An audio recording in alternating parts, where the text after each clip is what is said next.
Let this go. The book of John 18. John 18 from verse 4. It said, Jesus therefore, knowing all things that should come upon him, went forth and said unto them, Whom seek ye? They answered him, Jesus of Nazareth. Jesus said unto them, I am he. And Judas also, which betrayed him, stood with them. As soon then as he had said unto them, I am he, they went backwards and fell to the ground. Then asked he them again, Whom do you seek? And they said, Jesus of Nazareth. Jesus answered, I have told you that I am he. If therefore you seek me, let these go their way. If the battle is between me and you, Satan the devil, don't touch the ones whom I am going to settle now their case. Last week we learned about those who are those that are his disciples that he was talking to. These are the ones that were with him, that Jesus taught his words, that decided to live their life just as Jesus has laid down his own life and taught them. We learned last week that for you to be a surgeon, you must be trained by a surgeon. For you to be a doctor, you must be trained by a doctor. For you to be a good trader, a trader must be the one to teach you. That is why we have apprentices in our country, that after the apprentice, they give them freedom. If you want to be a tailor must teach you how to be a tailor. So if we want to be children and sons and daughters of God, who should be our teacher? Jesus, by the Holy Spirit. The Bible says that the Holy Spirit is our teacher that teaches us all things. It's our standby. Amen? Amen. So we cannot be like God and ask the devil to be our teacher. It's not possible. We can't be like Jesus and ask the world to be our teacher. It's not possible. Meaning that when we want to live as disciples, when we want this word that he has spoken, let this go. Because he spoke those words to his disciples for us to qualify, to make the authority of that word to be in us, to make the power of that word to be upon us, to make the freedom that goes with that word, let this go, to be upon us. We must, by the power and the Spirit of God, follow the teaching of Jesus Christ. Is somebody hearing me? Yes. Now, what gave Jesus the authority? Because he spoke these words even before he went to the cross. One thing you should know is that the enemy does not know you unless you give the enemy information. Am I talking to somebody? Yes. It is only the information that you give to the enemy that the enemy can work with. If you don't give information to the enemies, they cannot do you anything. Leave them with what they say they see. Leave them with all those lies. Whatever is revealed through their water is what God wants them to see with you, to see about you. Whatever is revealed with their white cloth is what God wants them to say about you, because he trusts you and he knows that you will stand on his word. He trusts the work that he himself has done for you that make him to pronounce the word, let this go. That is why he said, whoever touched my own has touched the apple of my eyes. According to the book of Zechariah, said, you are the apple of my eye. And he is a wall of fire around you. The fact is that when the powers of darkness, they want to see you, they see you in your greatness, they see you in your might. They see you as an untouchable toucher. You are an untouchable person, but you can touch anyone. Amen? Amen. Am I talking to somebody? Yes. I almost felt on my Lord here. Praise the Lord. I've just started. You can't sleep. Amen? It's not possible because I've just started. I never thought to the talk. Praise the Lord. That even reminds me of something we learned last week, that disciples of God don't sleep in the church. Those who are true worshippers don't close their eyes in the church. Because your ears, your mind, your spirit, your everything is alert to hear what is it again that Papa God wants to speak to you. You hear the word. Amen? Amen. So Paul said, follow me as I follow Christ. And Christ said, follow me as I follow God. Amen? Amen. And Rachel said, follow me as I follow Christ. Praise the Lord. That is why I said you can't be my son or my daughter if you keep in your heart unforgiveness, if you are not a giver, if you are not the one that things of God gets you excited for you to do. You are not following me, you are not my son, or not are you my daughter. If you are the one that cries during the time of temptation instead of you to stand in his word and patiently grow, you are not my son or my daughter, because all those things I went through it already. And God gave me victory. Amen? So you should be somebody who goes through temptation with smile on his face, with smile on her face, knowing that the temptation will perfect you and make you to be a better person. Those are my sons and my daughters.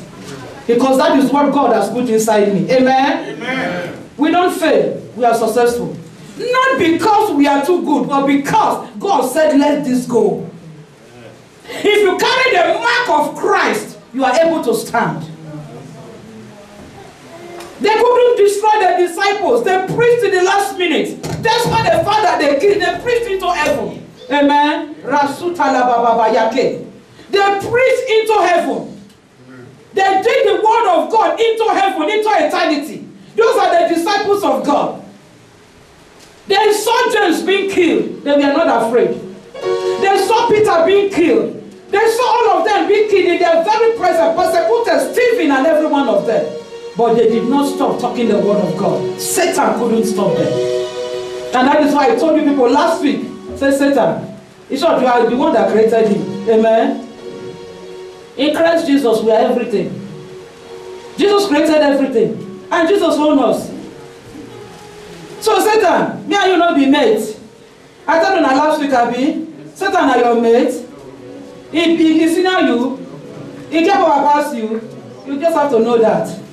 Satan is not your mate, he is not your senior, because right from the beginning we are founded in Christ Jesus. Planned, predestined. So even before Satan was created in those days by Papa God, you that you are alive today, you were already in existence. Amen? Amen? That is what the book of Colossians and Ephesians tells us, because you didn't appear when you appeared. You already appeared when God appeared. God is 6,000 years, as they try to say, I am 6,000 years old. That was the understanding that made Jesus say, before Abraham, your papa, I am.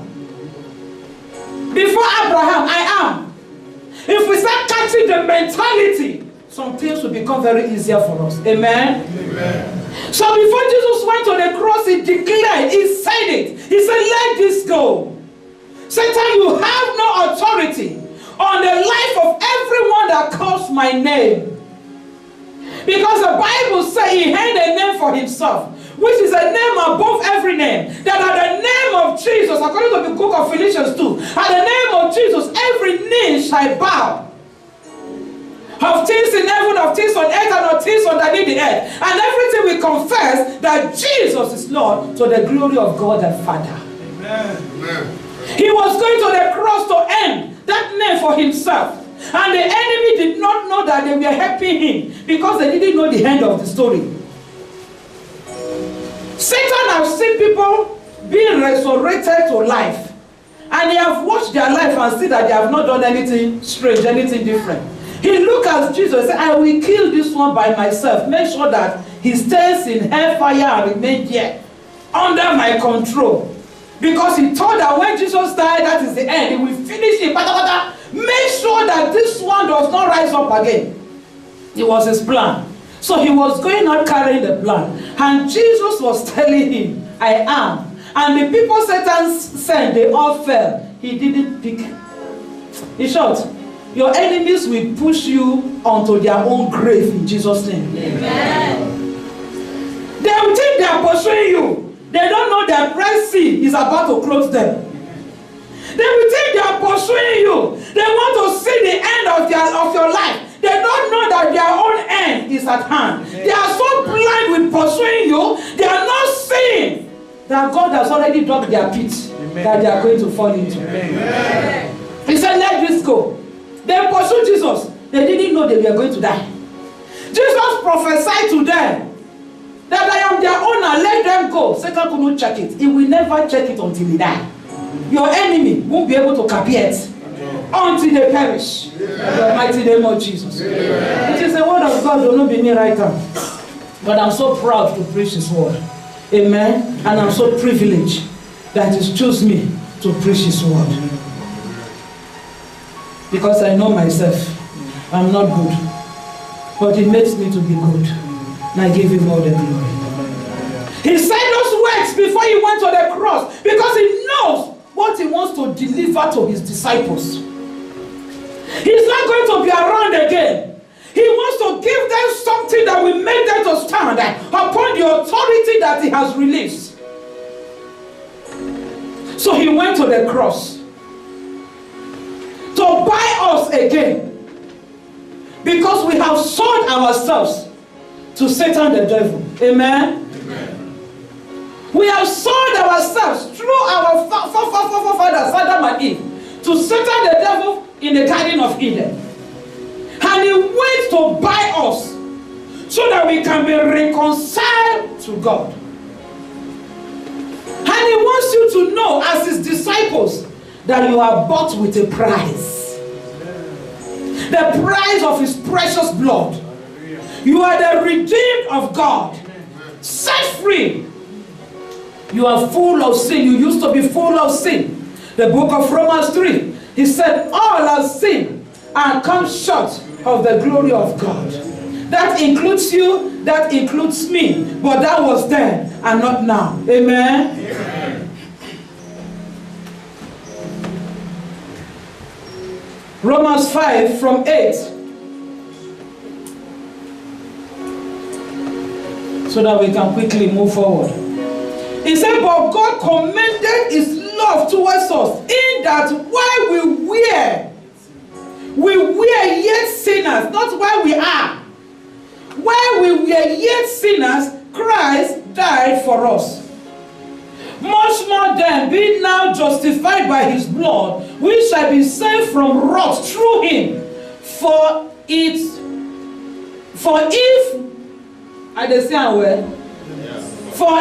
when we were enemies, we were reconciled to God by the death of His Son, much more being reconciled, we shall be saved by His life. When we were His enemies, when we did not have the right to be justified before Him, He died for us. I'm telling us the power behind those words, let this go. So that you can understand that He has actually paid a price. So Satan cannot come again to you to start telling you that he has something in his hand against you that can make him to do anything evil to you. He has no right. He has no authority. He has no power. Because those power and authority has been taken from him. Don't allow him rob you any longer. The Bible says he is a thief that comes to steal, to kill, and to destroy. Why should you want to be dining and be eating and be pretending, compromising with the one whose mission is to steal from you, to kill you, and to destroy you? Why wouldn't you join yourself to the one that has come to give you life, and to give you that life, not just ordinarily in abundance? We learned last week, He took us from darkness and transferred us into what? Light. A light that people watch and they marvel. They wonder. If you sleep, you will hold my book, you're in trouble. Anchor for that thing. Anchor for in between the chairs. Yes, that one. That spot where we say you don't flag the thing. Hang out there and be controlling it. It's an American boy. Otherwise, I send you to the field to go and do training so that you can be alert. You want to make me think one night that I'm preach now, you don't start. They find my trouble. I don't keep quiet tonight, they find my trouble now. So now see him. Praise the Lord. Lord, they know they hear. Praise the Lord. Doesn't make a never. So when you were enemies, you were reconciled. When you were enemies, you were what? Reconciled. Even when you yourself, you thought of yourself that you are not good enough. Even when you believe that you are not good enough. Jesus said, but I have taken you to myself because I paid a price for you. So if you as a sinner, by his death, he reconciled you to him. What about when he's now alive, resurrected? Do you think it is now he wants to throw you away? Is this thing working? Yes. Do you think it is now he wants to throw you away? No. What is saying that now you have everything that it pertains and take to enjoy life. He said, now being reconciled, we shall be saved by his life. From the wrath, from the evil plans of the enemy. Because he has resurrected. Because he has disgraced Satan. He has disgraced sin. He has disgraced death. He came out with abundant life to cover you, to clothe you. He said, because of that life, you shall be what? Saved. Am I talking to someone? Yes. Sickness can be your portion. We are sick because we do not know, including myself at times. Each time I fail to take my authority over sickness, I feel sick. Because there is no time is coming that I don't know. I played with it last week.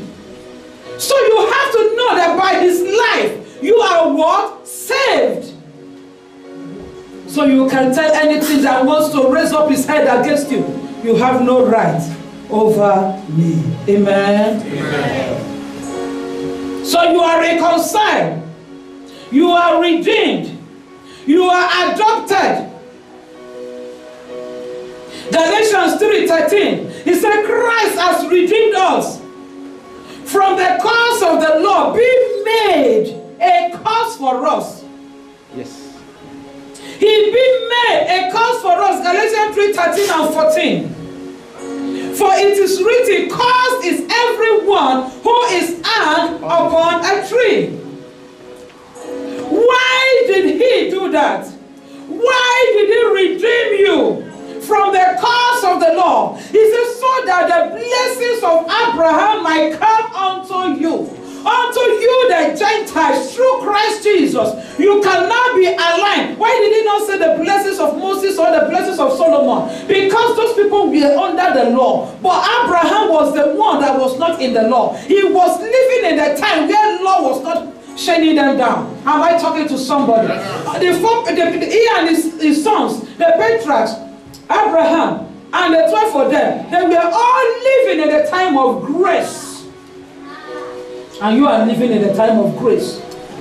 He says, so that because it is the blessings of Abraham that can also be in some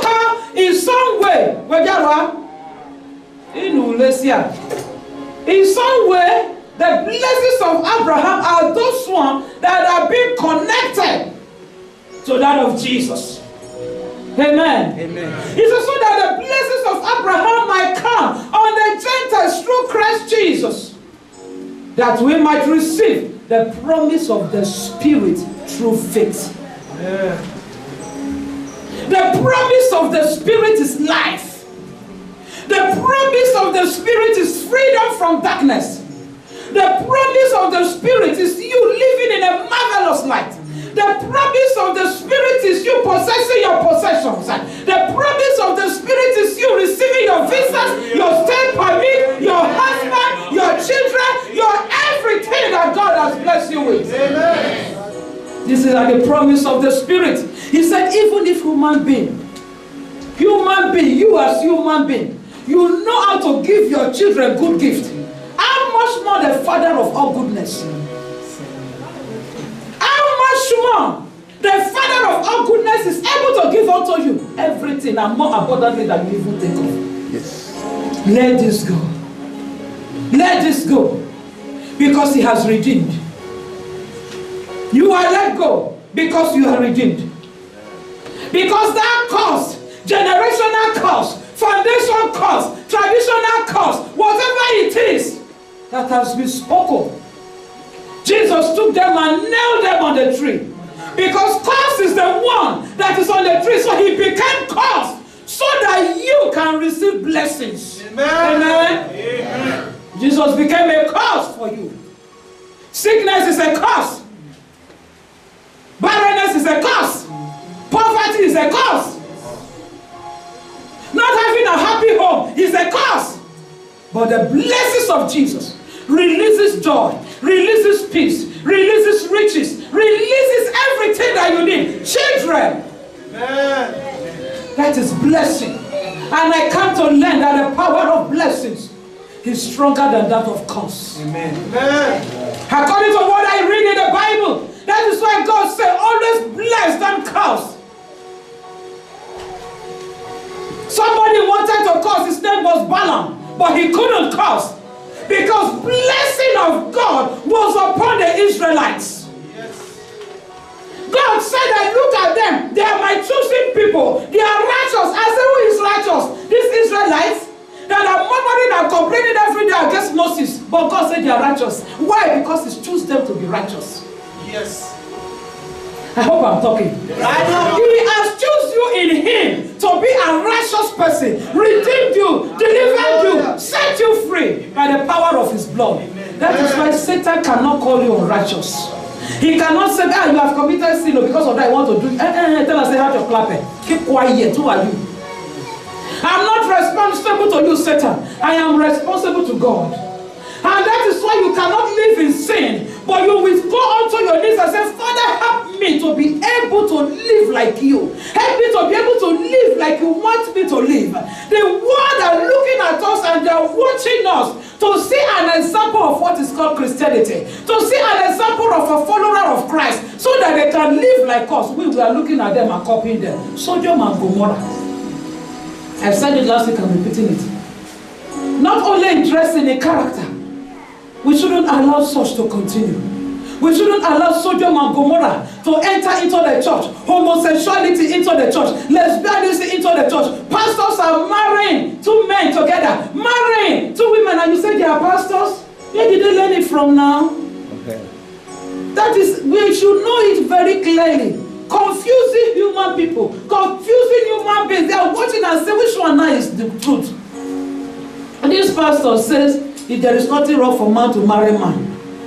That one said there is nothing wrong even for they were showing one dog and woman, dog. Aja. Inkita. Dog. With Atebude girl goat self. One went in America to marry horse. And it was a priest that declared them. I don't know if they said animal and wife, because someone cannot be husband and wife. It is animal and wife of the animal, or wife, or rather husband and animal, depending on which one is the wife and which one is the husband. And Christians are also saying it doesn't matter. We are too strict. We are too serious. That is not how it should be. Who says that is not how it should be? Is that not how the Bible says it should be? No homosexual, no lesbianism, one man, one woman. In my Igbo land, blessed Igbo land, my country, they show it one man married two women. In my own Nigeria, I said to Fiakwa. But that is in my own country. And so I'm surprised, Igbo. I'm really surprised. Because I thought they were more strict when it comes to marriage. I mean, we don't know how much they pay. But when I say, if people they don't, that is what we don't enter. I'm telling you. Because when it comes to marriage issue, I know how much they pay for a woman. Now, two women, one man. Abomination. What did I call it? Abomination. And another pastor will look at it and will say it's written. After that, it's written. Oh, my brother died. I hope he will come here today. God bless him. My brother died. Put why I said this is why I read down pro. Say 7 women will be chasing one man. I said, try, my brother died. I need you. Amen. It's written in the Bible. So now they will not tell themselves that it is actually the time that who says that men are not there for women. That one man no enter one woman. Who says, why 1 to 7? That time has not reached. And may that time not come. Do you know the meaning of that scripture? It means that there are wars. There were problems. And the men were killed. And the women were remaining. With only few men. And that was why that thing was happening. They don't think it in that other way. That is what could cause such thing to happen. Otherwise, men are equal to women. God did not create it that 1 man 2 women or 1 man 3 women. No, it was calamity and tribulation and problem, and it already happened before because of war. That was why 1 man was having several wives, not because the man wanted to marry them. It was because for protection for the women. They might be under there without him having anything, any contact with them. No such nothing.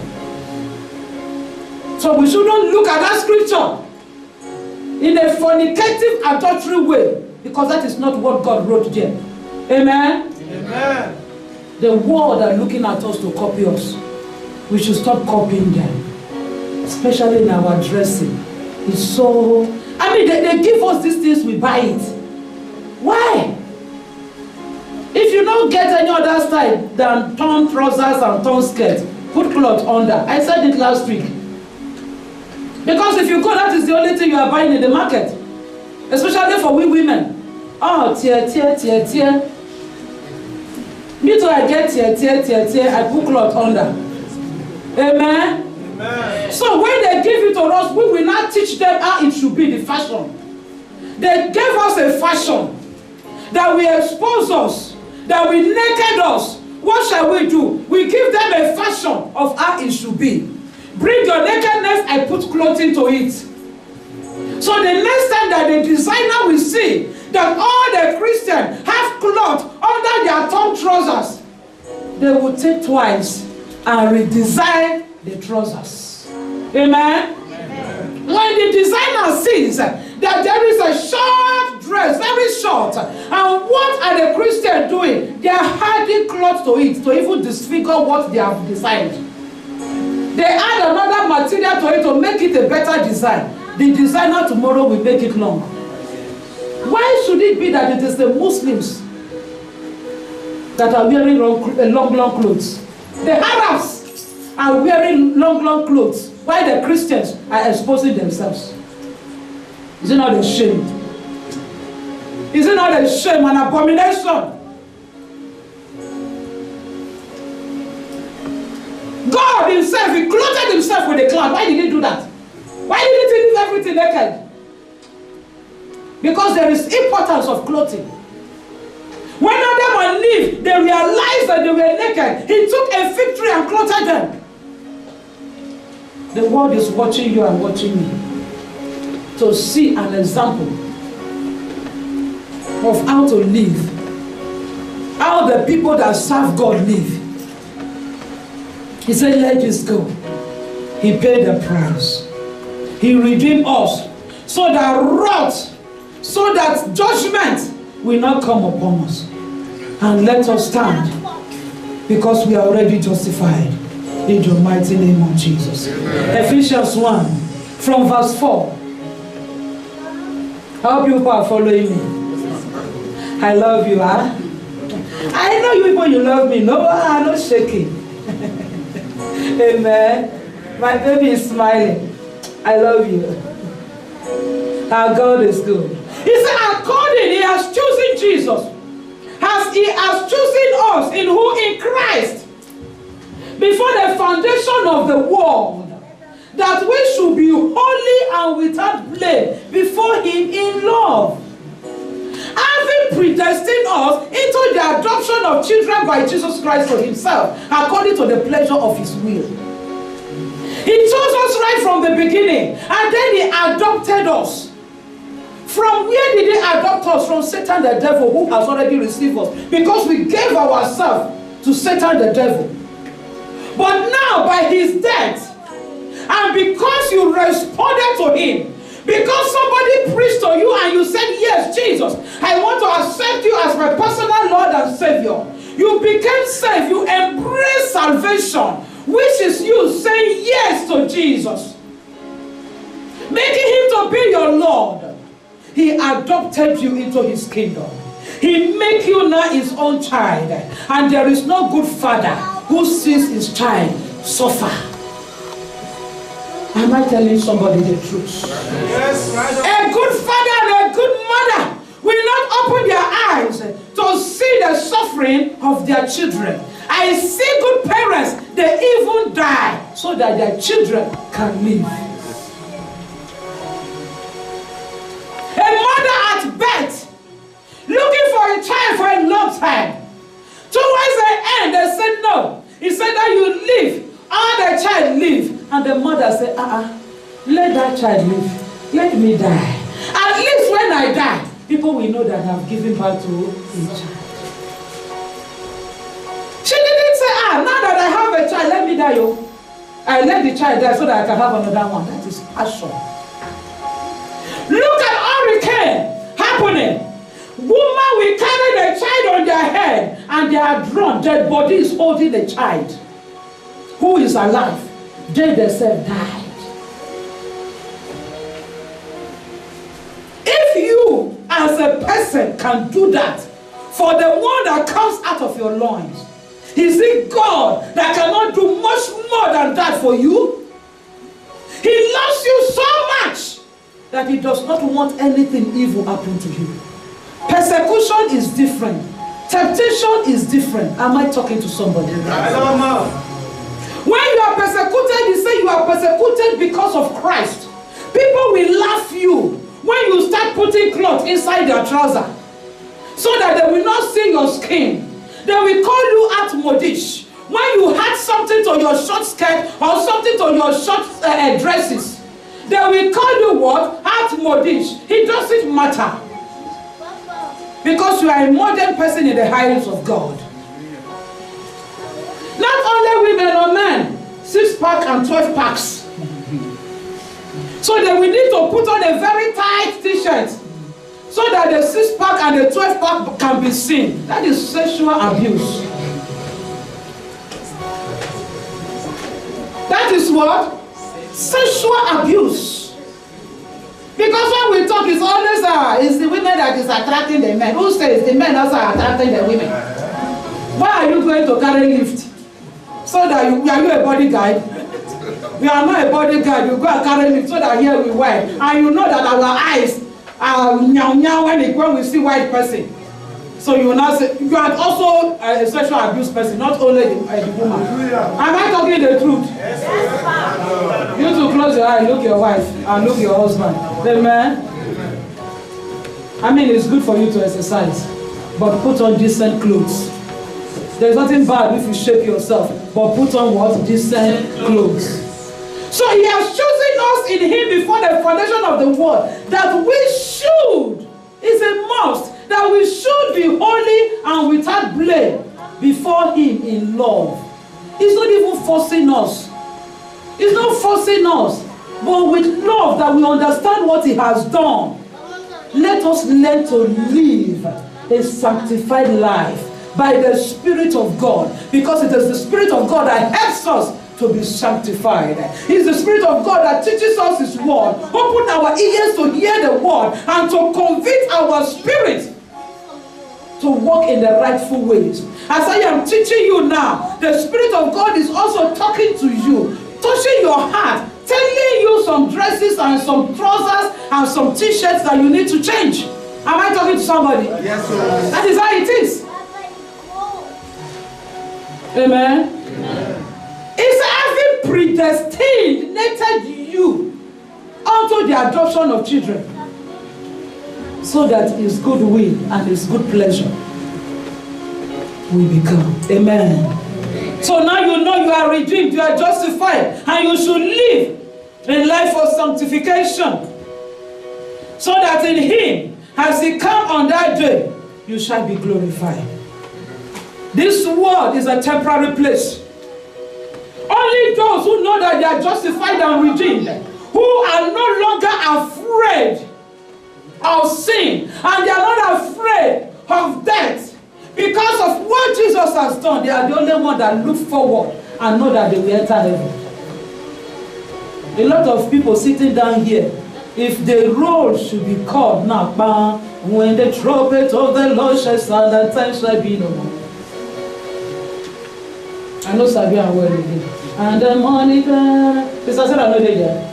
Now you the Sabia before now. When the choosing one shall gather over all beyond the sky, and the roll is called upon their high be there. When the roll is called, will you be there? As you are sitting, you know it yourself. That even after you have received Jesus as your personal Lord and Savior, you have been telling His Holy Spirit, leave me alone. I don't want to be sanctified. This is not the rightful time. Like we learned this morning, you don't procrastinate the things that you are supposed to do today for tomorrow. Tomorrow might be too late. God has given you the Kairos time for you to choose from your chronos, from your 24 hours. He said, take decision, make up your mind. My announcer said, let God give us the heart to know how to give tithe and offering. I sat down where I said, it's a matter of decision. The day you decide to start doing it, God will back you up and you will start doing it. It is lack of decision that has not made you to start. Because you have not seen the urgency. Talking to everybody that sounds the same thing, because there are plenty in Anointing of God ministry. Some will even analyze their pay slip for me. As if me too, I know they collect pay slip. Amen. I was tithing when I was earning 350 euro, 320 euro, 320 to 340 to 350 to 660 in McDonald's. Before I now went to town, and I'm still under 2,000 anyway. Amen. Even when I was earning little, very little, I don't joke with my tithe. I had all my leaders and all of them. Nobody is tithing. Only pastor. I preach tithe, so that we force as if you don't tithe, I sack you. That is the month they will tithe. Because God announced Austin and Danny. If not allow you to say they talk. If you don't know, I go sack una now. They say, Pastor, don't come with Iwahala. That is the month they will tithe. After they do it 2-3 times, they will leave me again. So we don't chop a soup together. They no go do it because all this my people. All this my people. Even now, you sit down there, they look me with glasses. Praise the Lord. Our God is good. If I call the spark, people go they wonder why they spark. You can't be a pastor without knowing how to do some things. A pastor who don't tithe is a thief. Are you hearing what I'm saying? And you shouldn't be under any pastor that is not tithing. I mean, they are tithing now, I believe. Amen? But a pastor who is not tithing is a thief. You can't receive blessing except the grace and the mercy of God. Because you as a pastor, you must know how to work tithe. Abraham tithe. So I will be asking you to give and I'm not giving. Not be you that they call that kind of one. I'll come and preach. I tell you I give so that God will bless you. So me I hate blessing a bit. The dictators they do that. But God said according to the good pleasure of His will, He has adopted you.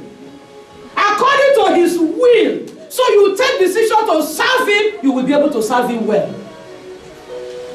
You take decision to serve Him, He will back you up. And He will teach you everything that you need to do and give you the power to do it. Am I talking? So, because He doesn't force Himself, I think I have 5 minutes. He doesn't force Himself on anyone. And He wouldn't kill you because He's full of mercy, because you are not tithing. He wouldn't kill you, but you're only depriving yourself of your own blessings. He wouldn't kill you because you didn't put offering. He's a good God. But you are hindering the work of His kingdom and He's not happy. Am I talking to somebody? So if you don't put your tithe, you don't bring your tithe, you don't bring your offering, you don't sow seed, I'll be talking and nobody's coming here to drop anything. Amen? You're only hindering the progress of His work. I'm talking. 2 weeks time we are going to have guest speaker. Next week is our choir anniversary. We are inviting everybody. Please, we want you to come again next week. God will bless you. We have our choir anniversary. And the end of the month, during the Easter period, Apostle Alfred Priestley, by his grace, will be with us. Also, you are all invited. Amen? Praise the Lord. Now, let's go to Romans chapter 8. And then we are coming to conclusion. From verse 28. Remember that God, Jesus, was wounded for your sins and for your transgressions.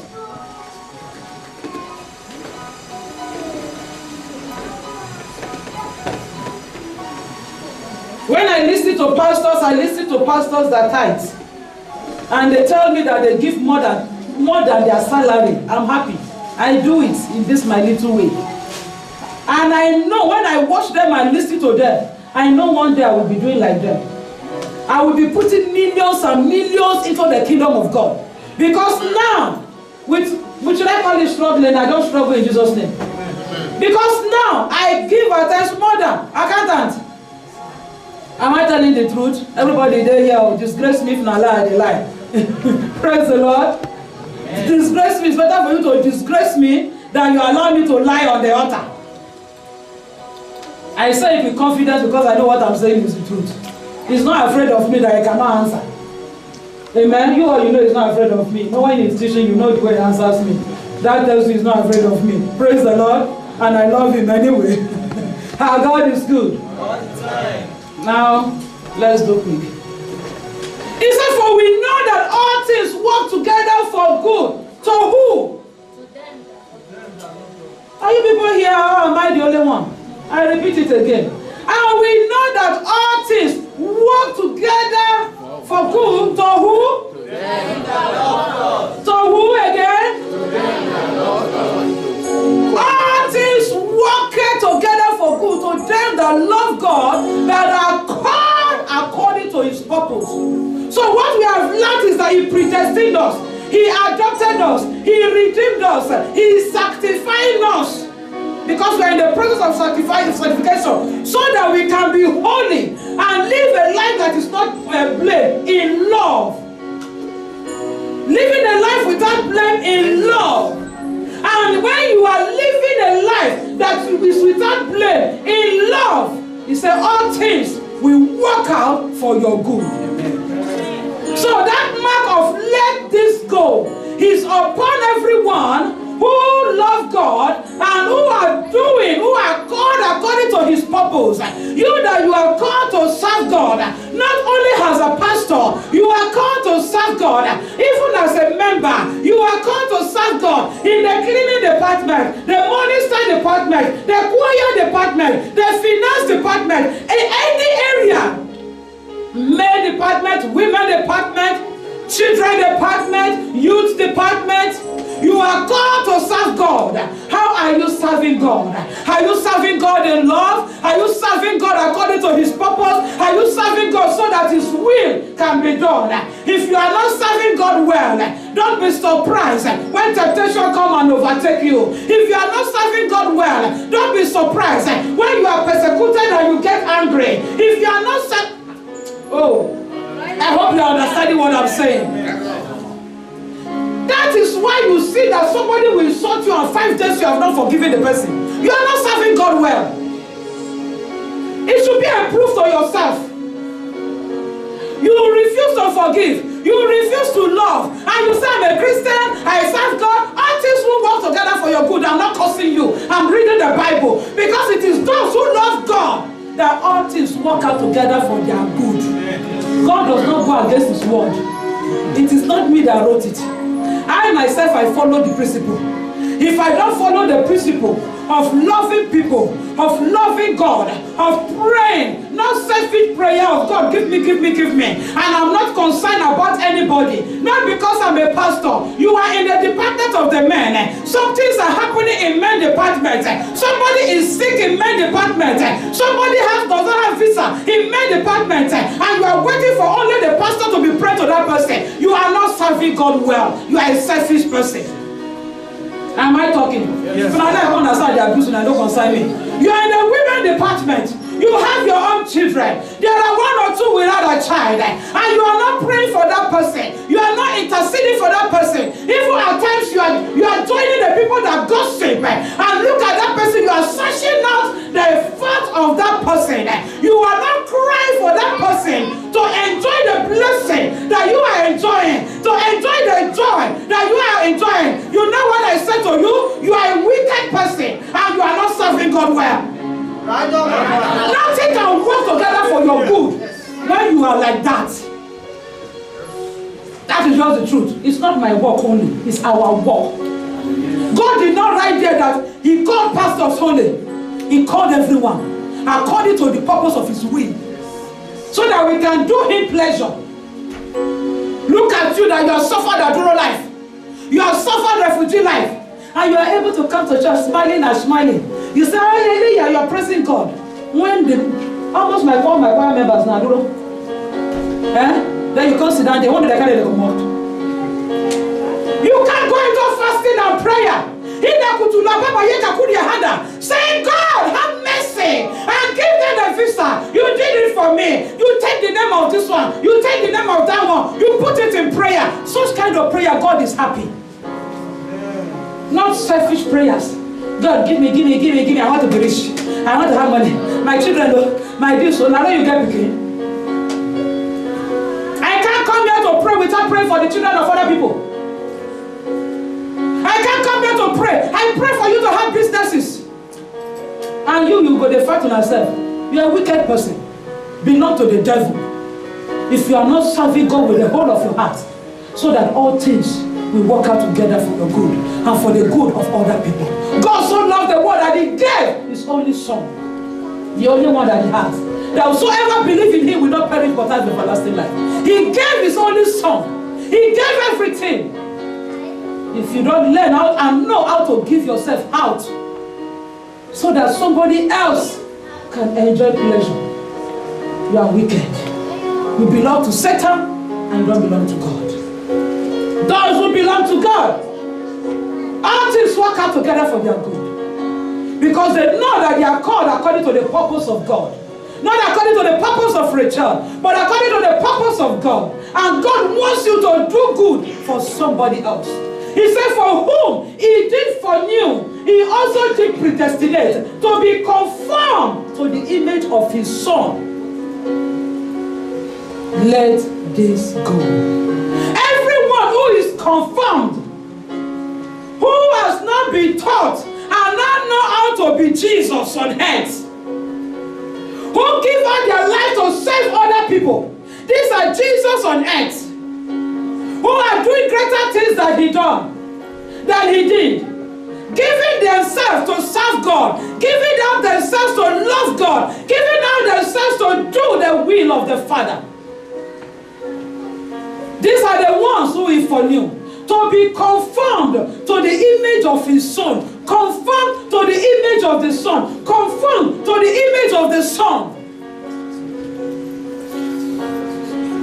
To be conformed to the image of his son. You are not to be conformed to the image of the enemy. You are not to be conformed to the image of Satan the devil. You are to be conformed to the image of Christ, the Son of God. So when he said, let this go, when you are conformed to his image, Satan cannot touch you. Sickness cannot touch you. The enemy cannot touch you. That word that he has written, let this go, will be upon you. That when Satan comes, it's like seeing the blood on the litter, and he passed by. Death could not enter where the blood was speaking. And the blood said, let this go, so that they can go and know how to worship me well, so that they can go and know how to worship me better. And that is you. Amen. Amen. The mark is upon your life. The mark of God is upon you. Be conformed by his spirit to his word, to the image, a replica. Someone that when they see you, they say, yes, this is Christ. Amen. Amen. Amen. Amen. Amen. So what then shall we say unto this from 31? What then are we going to say to these things that Rachel is saying? How can I put this thing together? How can I summarize what this woman is saying? This is how I can summarize it. He said, if God is for you, who can be against you? He said, let this go. If the one that has the authority, that pronounced that word, let this go, that says that you are untouchable, that says that you cannot be destroyed, that says that you cannot be stolen from, that says that you cannot be killed, if that one says, I am for you, what then do you need again?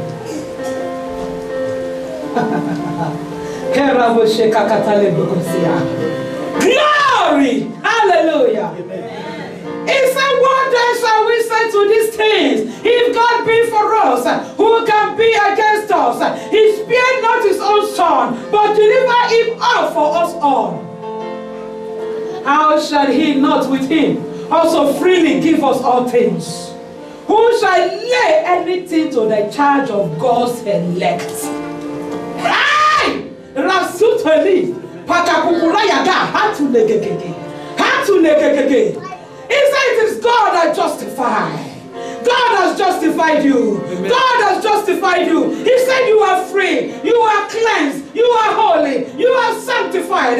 So he has made you clean, redeemed you, justified you, sanctified you. What else do you want again now? He said nobody again can destroy you. He said no one. And freely he gives you all things. I see you growing in the greatness of God in Jesus' name. Amen. I see you growing, becoming that which God said you will become in the mighty name of Jesus.